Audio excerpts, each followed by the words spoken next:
అమ్మా ఎవరన్నది అది పేరు చెప్పండి. ఎవరన్నది ఇది ఎవరు రాసింది yes.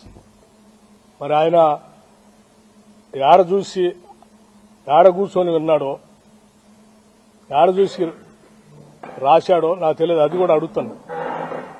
Question of my self respect.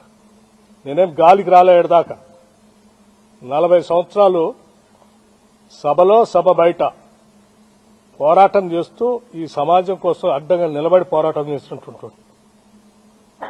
నీచ నికృష్టపు దిగజారిపోయి రాజకీయాల కోసం ఇటువంటి కట్టుకథనాలను సృష్టించడం, లేకపోతే వాటిని స్ప్రెడ్ చేయటం చేసే అంత వీక్ క్యారెక్టర్ కాదు బట్టి విక్రమార్క.